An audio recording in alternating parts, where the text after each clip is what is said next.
I am Ryan Caldwell, living in New York City, where the lights never go out and the pace of life never slows down. If you looked at my life from the outside, you might think I have it all: a stable job, a happy family, and a beautiful wife whom I've loved for 15 years. I could never have imagined that one day I would have to face a harsh truth so unbelievable. As the late afternoon light crept through the window, I sat in the kitchen, sipping on a cold cup of coffee. The streetlights gleamed outside, but my heart was sinking into darkness. Lately, I had felt myself growing distant from Emily. She was coming home later. Our date nights were fewer. The conversations between us had become shorter, as though an invisible gap was forming between us. I'm a man of few words, often retreating into my work, but I couldn't ignore the changes. Each evening, I would wait for Emily to come home, only for her to brush past me, treating me like an unnoticed part of the backdrop. I didn't blame her. I understood that work could be exhausting, but this time, something felt different. Something felt wrong. Tonight, when she walked in, she barely acknowledged me. Without a word, she stepped inside, kicked off her heels, and started undressing as if I wasn't even there. "Hey," I called, my voice quiet but firm. She didn't stop, didn't even look at me. "Emily?" I tried again. This time she paused, her fingers resting on the buttons of her blouse. Slowly she turned to face me.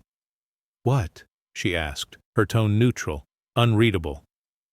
Her indifference sent a sharp pang through my chest. It wasn't anger or frustration. It was something colder. Something final. "What's going on?" I asked, forcing my voice to stay even. She sighed, rolling her shoulders as if the question exhausted her. "What do you mean?" I let out a breath, running a hand through my hair. "You've been distant. We barely talk anymore. You come home late, and when you're here, you're not really here." She met my gaze, but there was no surprise in her expression. No guilt, just a quiet patience, like she had been waiting for me to finally ask. I swallowed hard. The feeling I couldn't explain, the vague emptiness in my heart, was becoming clearer.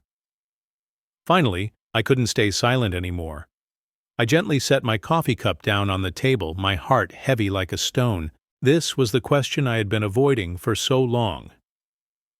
Here's a revised version with more depth and dialogue. "I know you're cheating on me," I said, not angrily, but with a painful realization. "And I suspect this has been going on for a long time." Emily's eyes widened slightly. A forced smile flickered across her face, but it wasn't a smile of relief. It was the smile of someone who feared being caught. "You're starting this again?" She sighed, her voice light, as if dismissing my words would make them disappear. "Ryan, you know how busy my work is? What's going on with you? Can't you accept that sometimes I have necessary meetings?" I shook my head, but didn't say anything. She never understood how I felt. "You say I can't accept it, but that's not the issue," I said, my voice steady, though my eyes betrayed my disappointment. "You come home late, then have vague work trips." "I'm not an idiot, Emily. I know you're lying to me." She stood there in silence. No anger, no protest, just looking at me with a tired gaze, as if she had heard enough of my accusations and didn't want to play this game anymore. Finally she spoke. "Why can't you understand, Ryan? I have needs. For years you haven't been able to satisfy me physically, and I let out a sharp breath, cutting her off. "So, you're saying I'm not good enough as your husband?" She pressed her lips together, hesitating. "I'm not saying that," she finally replied, but there was no conviction in her voice. "You don't understand my needs. We haven't been the same for a long time." Her words sliced through me like a knife, but instead of anger I felt hollow. The things she said, the justifications, none of them could stop me from feeling the betrayal. I stood up, walking closer to her. "I don't care what you do," I said, my voice low, controlled. "But the one thing I can't accept is the lies I'm being treated like I'm worthless." She didn't say anything, but something in her gaze shifted. no longer arrogant, no longer calm. There was only hesitation, fear, as if she realized there was nothing left to salvage. Here's your continuation with deeper emotions and dialogue. After a long silence, she spoke, her voice weak. Can't you forgive me? I looked at her, my heart aching. But no, I couldn't. She had done too much for me to turn back. No, Emily, I said firmly. You can't keep hurting me and expect me to forgive you. You chose this path, and now I will choose mine. Emily stood motionless in the living room, her eyes filled with fear. What I had just said wasn't just a confrontation with the truth, it was an ending she couldn't avoid. I was no longer the quiet, enduring man, the one who could easily forgive. Her. She started to move, stepping closer to me, but she didn't dare look me in the eye. I let out a slow breath, my anger still there. But it was different now. I didn't feel the same desperation as before. I knew she was trying to justify herself, but I didn't want to hear any more excuses, gentle words, unconditional forgiveness. All of that was a thing of the past. I'm so tired, I said, my voice sinking. Tired of standing on the outside, watching you live your life while I can't even be a part of my own. Emily didn't respond. She just stood there, her eyes brimming, with tears. I could see the regret in her gaze. But was it too late to change anything? I decided not to give her any more time to justify herself. Do you even know how I feel? I asked, stepping closer, my eyes locked on hers. Do you think I don't feel anything when I see you go out with other men? When I have to suffer alone? She swallowed hard and turned away, searching for words to fix this. But there was nothing left to say. That feels terrible, doesn't it? I continued, my voice laced with bitterness. I've endured. I've been patient. But what about you? You don't respect me at all. You treat me like I'm useless in your life. Emily turned back to me, her eyes now spilling tears. I don't know what to say anymore. She stammered, her voice trembling. I was wrong, but I need you. I don't know what I've done, Ryan. I can't explain it. I looked at her, my jaw tightening. You say you need me? I said, my voice low. But I don't see that you truly need me. She inhaled sharply, her lips trembling. You need other things, I continued. Other satisfactions outside. You need things that I can't provide anymore. And that's why you turn to them. Emily stepped back as though my words hit her, each one landing like a blow. She opened her mouth to speak, but the words faltered. You can't understand, she finally said, her voice trembling. I don't love them. Her eyes shimmered with despair. It's just that I couldn't stand the loneliness anymore. You weren't there, Ryan. You're not the man I can share everything with anymore. You just changed. I moved closer, my eyes cold, but deep down I was drowning in overwhelming disappointment. I changed, I repeated, my voice thick with something I wasn't sure was anger or grief. Don't you see, Emily? You changed before I ever did. You changed the moment you stopped seeing me as your partner and only saw me as some useless companion. She lowered her head, unable to meet my eyes. There was nothing left for her to say. She knew she was wrong, but how could anything be salvaged now? Could an apology erase the wounds I had suffered? I know you loved me once, I said, my chest tightening as the words left my mouth. But you didn't love me enough to stop lying. You didn't love me enough to look at me without indifference. You didn't love me enough to respect me as a man. Emily broke down, her body trembling as sobs racked through her. I'm sorry, Ryan, she whispered, her voice shattered. I didn't want to hurt you. I don't even know why I did it. A heavy silence passed between us. I watched her. This woman I had once built a life with now unraveling before me, but no matter how broken she looked, there wasn't a shred of pity left in me. I had already walked through the fire of this pain, and now I stood on the other side, changed forever. It's not about saying sorry now, I said, my voice firmer than ever. "What matters is what you've done, Emily. And I won't let you keep lying to me." She stepped closer, her eyes pleading, searching for something, anything to hold on to. But I no longer wanted to see that weakness. I couldn't keep living in a marriage where my dignity had been trampled like this. "I can't live with you any more, Emily," I said, my voice dry hollow. "We can't salvage anything. Not anymore." Her knees gave out and she collapsed onto the couch, tears streaming down her face. She didn't argue. She didn't try to justify it anymore. All she did was cry. But I couldn't forgive this betrayal. All the apologies were too late. When Emily left, I didn't feel emptiness. There was no gaping hole, no sudden rush of regret. It was as if everything had ended a long time ago. And now, I could finally step into a new life. I stood in the doorway for a long time after she was gone, staring at the empty space she had occupied just moments before. The silence in the house was heavy, but it wasn't suffocating. It felt peaceful. I took a deep breath. I wouldn't let the hurt overwhelm me. Not anymore. Instead, I would reclaim the joy I had lost over the years. The parts of myself I had sacrificed trying to hold together something that had been broken for far too long.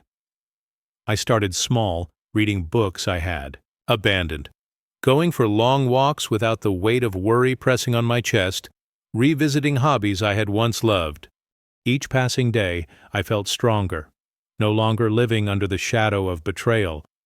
Emily was no longer an important part of my life. I didn't need her. Life could go on, and I would keep living alone perhaps, but as a stronger man, no longer burdened by wounds that refused to heal. The house felt different now. The space where she used to be was eerily quiet. Every little corner we had shared now empty and cold. But it wasn't a void, not like before. What I felt now wasn't sadness. It was serenity. I was free.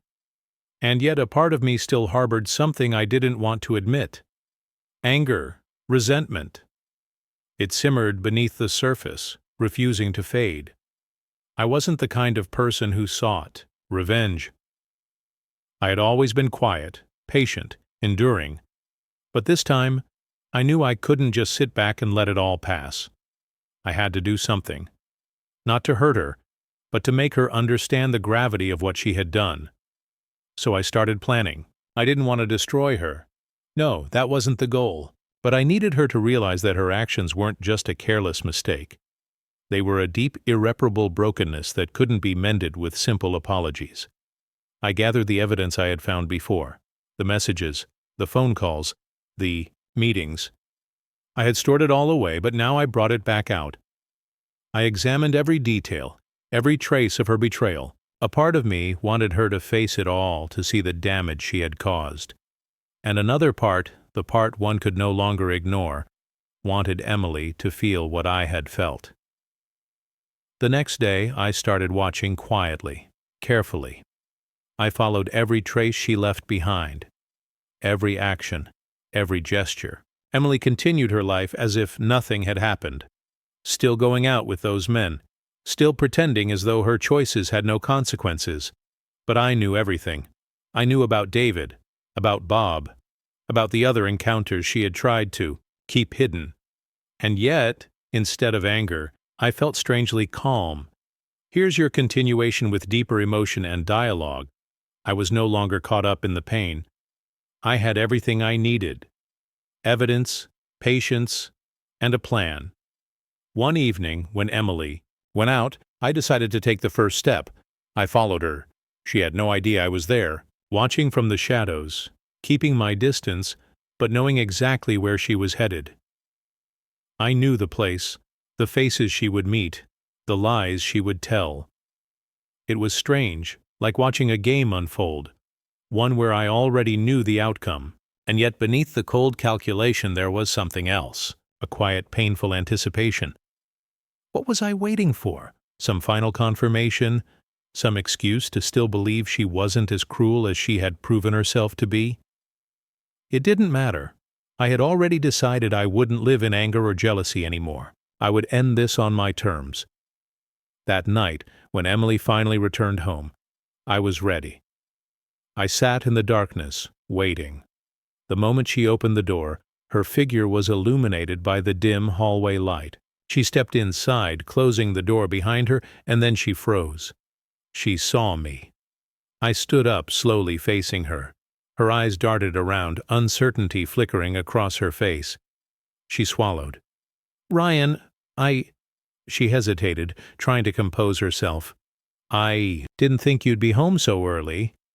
I let the words hang between us before repeating them, my voice low and devoid of warmth. "Come back early." I took a slow step forward. "I know where you've been." Her breath hitched. "I know what you've been doing." Silence. Her expression faltered, but she tried to recover, her lips parting as if to form some excuse, some justification. I didn't need to hear it. "David, right?" I said, my tone calm. Too calm. Or was it Bob this time? Or someone else? Emily palled. Her hands trembled slightly. "Ryan," she whispered, as if that name alone could undo the damage she had done. I shook my head. "Don't." Tears welled in her eyes. I'm sorry," she choked out, her voice cracking. "I don't know what to say anymore. I was wrong, but please don't do this." A bitter laugh escaped me. "Don't do this," I repeated, my voice laced with quiet disbelief. "Emily, you love me, and yet you sleep with other men. You treat me like a weakling who couldn't possibly satisfy you." She stepped forward, desperate, her hands reaching toward me as though touching me would make a difference. "Ryan, please. I still love you." I didn't move. I didn't believe her. "You can't deceive me anymore, Emily." My voice was like ice. "I've endured enough, and now it's time for you to face what you've done." She said nothing, just stood there drowning in regret.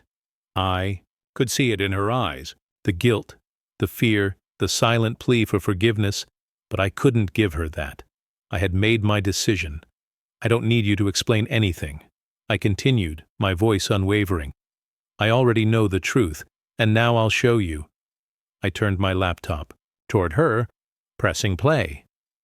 The screen lit up. Emily's body stiffened as the video began, and as realization dawned on her, when she saw the undeniable proof of her betrayal, I saw her shudder. She knew I had gathered all the evidence of her betrayal. The video showed her dates with David and Bob, the hugs, the kisses, every betrayal, captured in undeniable clarity. Emily stared at the screen, her face draining of color as if she couldn't believe what she was seeing. Or maybe she couldn't believe that I knew, that I had proof. I let the silence stretch between us before I spoke, my voice devoid of emotion. "You thought you could keep deceiving me forever." Her breath hitched. "This is the price you must pay." I continued, my tone steady and final. "Not just for you, but for the men you dragged into this. I don't need to do anything else. It's all clear now." She didn't move, didn't speak. Tears spilled freely down her face. But I felt nothing. No pity, no sorrow, only coldness, only resolve. The room was heavy, suffocating in its silence. The only sound was Emily's soft, broken sobs. She clenched her hands into fists as if trying to hold on to something. What? I didn't know. The illusion of our love. The life she had destroyed with her own hands. I watched her unmoving. This was it, the final nail in the coffin of my pain. "I can't forgive you." My words were quiet but sharp, cutting through the air like a blade. Emily flinched. "You've crossed every line I could forgive." I went on. "You've gone too far. I can't just stand here and let you keep hurting me." She let out a choked sob, lifting her gaze to meet mine. Her eyes, so full of desperation, pleaded with me in a way her words never could. "I was wrong, Ryan," she whispered, her voice raw. "I'm sorry. I know I can't take it back, but I regret it. You're the one I love the most, but I don't know why I did this." I let out a slow breath, shaking my head. I don't care why, she blinked. Sorry won't fix anything, Emily, I said, my voice, but steady. You've said it too many times and nothing ever changed. She took a step back as if the words had physically struck her. Ryan, she wanted to say something, but no words came. We just stood there staring at each other with a distance between us that couldn't be bridged. Maybe she truly regretted it. Maybe she really did love me in some twisted way. But regret couldn't undo the past. And love, if that's what she wanted to call it, wasn't enough. I wasn't angry anymore. I wasn't sad. I was just done. I didn't need Emily anymore. I spent the entire day alone, letting everything settle, clearing my mind of all the emotions she had left behind. And when I finally looked inside myself, I found nothing. No love, no hatred, just coldness, just resolve. All I wanted now was to find myself again, to regain the strength I had lost. Later that evening, my phone buzzed. Emily's name flashed on the screen. I stared at it for a long moment, my fingers hovering over the decline button. But then, for reasons I didn't quite understand, I decided to pick up. Her voice sounded weak. No longer confident like it had been before. Ryan. She whispered, I know I was wrong, but I want you to know that I really love you. I don't know what to do to fix everything I've destroyed. I'll do anything to make you forgive me. I stayed silent, staring out the window into the night. I had heard those words too many times before. They used to mean something. Now, they were just echoes of a love that no longer existed. I took a slow breath. I can't forgive you. She sucked in a shaky breath.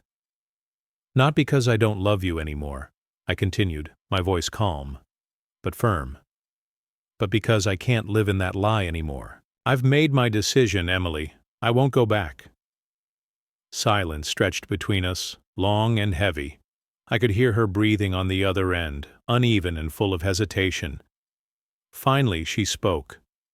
I understand. Her voice cracked. I just want you to know that I love you. No matter what happens, I didn't respond. There was nothing left to say. She had finally realized there was no way to fix this. Some things, once broken, could never be put back together. A marriage built on trust couldn't survive betrayal this deep. I ended the call and set my phone down, exhaling. It was done. Truly done. The first days after Emily left were quiet. I walked through the streets of New York, stopping by the cafes we used to frequent together. The memories were there, but they no longer felt suffocating. Instead, they felt distant, like a life that belonged to someone else. Each day, the weight on my chest lessened. I no longer had to live in the shadow of betrayal. I no longer had to pretend that everything was fine when it so clearly wasn't. I poured myself back into my work, the projects I had neglected, the ambitions I had pushed aside. My focus returned sharper than before. I caught up with old friends, reconnecting with the parts of myself I had let slip away. The laughter, the conversations, the moments I had once taken for granted, they all felt new again. Day by day, I felt the change within me. I wasn't the weak man Emily had once known. The anger faded, the pain dulled, and in its place I felt something unexpected: peace, liberation. I went out more, joined a yoga class, said yes to invitations I used to ignore. I stopped postponing my own happiness, and then one day, as I sat in a quiet cafe sipping my coffee and watching the city move around me, I realized something. I no longer remembered Emily as I once did. The emptiness I once felt was slowly being replaced by freedom, a freedom I had never known before. My life wasn't perfect, but for the first time in a long while, I had found peace within myself. I no longer lived under the control of the past. No more sleepless nights haunted by Emily's betrayal. No more dreams of a marriage I couldn't salvage. I had stopped replaying the memories, stopped searching for the moment when everything had gone wrong. I had found myself again. One afternoon I sat at a cafe, a book in one hand and a coffee in the other, when an old friend, Mark, slid into the seat across from me. "Man, you look different," he said, studying me. "Lighter," I smirked. "That's because I am." Mark leaned back, nodding. "Can't lie. I was worried about you for a while. Thought you might spiral, do something crazy." "I did something crazy," I admitted, taking a sip of my coffee. "I let go." Mark chuckled. "And here, I thought you'd go full revenge mode." "For what?" I asked, genuinely curious. To make her feel as miserable as I did. "Well, yeah." I shook my head. "Revenge doesn't fix anything. It just keeps you tied to the pain." Mark whistled. "Damn." "When did you become a philosopher?" I laughed. I had a lot of time to think. I had decided that revenge was not a form of liberation. I had realized that forgiveness, though difficult, was not the only path. The path I chose was one where I could live true to myself, a life where no one could make me feel small or betrayed again, a life where I was free. As I left the cafe that day, stepping into the bright city streets, I felt something deep in my chest, a sense of certainty, of strength. And so I moved forward into a new life, freer and stronger than ever before. Dear listeners, please share your thoughts in the comment section below, and don't forget to like, share, and subscribe.